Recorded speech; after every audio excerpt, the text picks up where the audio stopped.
Alright, so today I'm going to show you how to get an advantage in a chess game over your opponent using your bishops.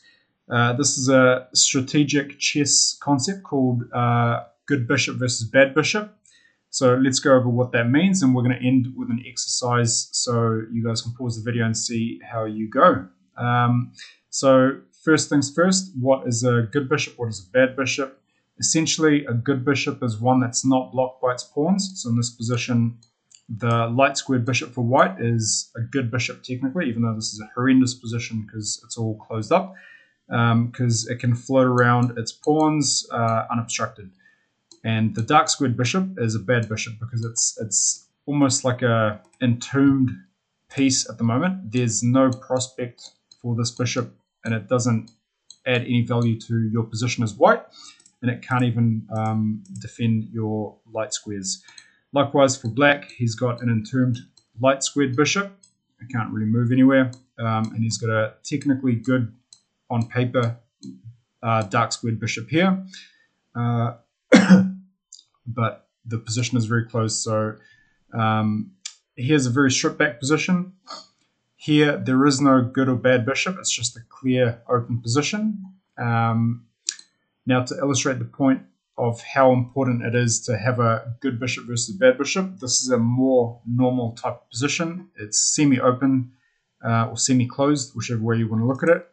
White has a dark squared pawn here. You can see his pawns are on dark squares. And black has his pawns on light squares. So they each have a light squared bishop, but white has the good bishop and black has the bad bishop. Why is that so important, and why does that give white an advantage? Well, these squares in black's position can never be defended by his only bishop, whereas white's counterparts can always be defended by the light squared bishop. So what that means in the end game is white can get his king up to here, up to here, up to here, up to here, or even in the middle game he can get other pieces. He can get a knight here, that can never be opposed by the bishop. Those squares can never be defended, and this bishop's prospects are limited by its own pawns. It cannot go anywhere because of its own pawns. So what you want to be doing in your games is you want to be identifying ways to trade pieces in order to leave your opponent with a bad bishop and leave yourself with a good bishop. So now we're getting to the exercise, and this is a bit of a more normal position, equal material, black to move. Let's just say black doesn't understand how chess strategy works, and he plays bishop g5, thinking, okay, I'm going to trade pieces, and as a beginner, I think it's a very natural thing to want to trade pieces and simplify the game, or just trade them for the sake of it.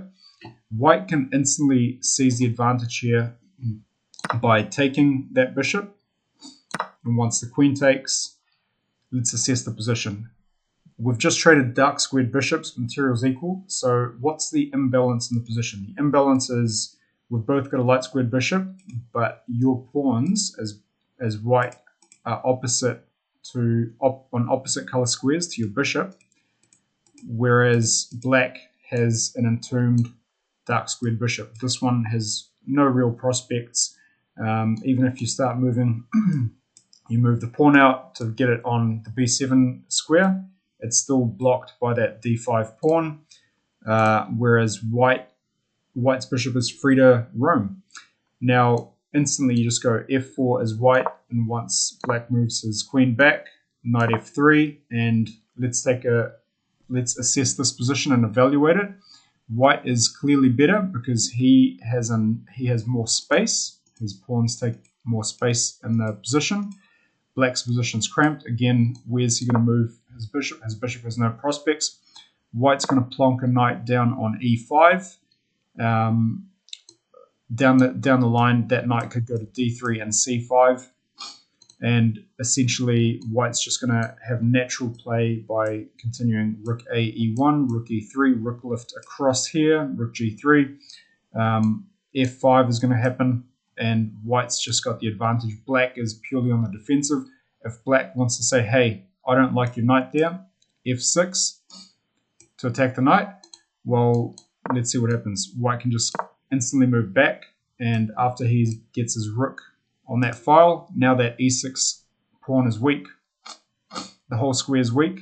There's this square is weak, g6. You can get a knight to h4 and then g6. Again, black is just on the defensive.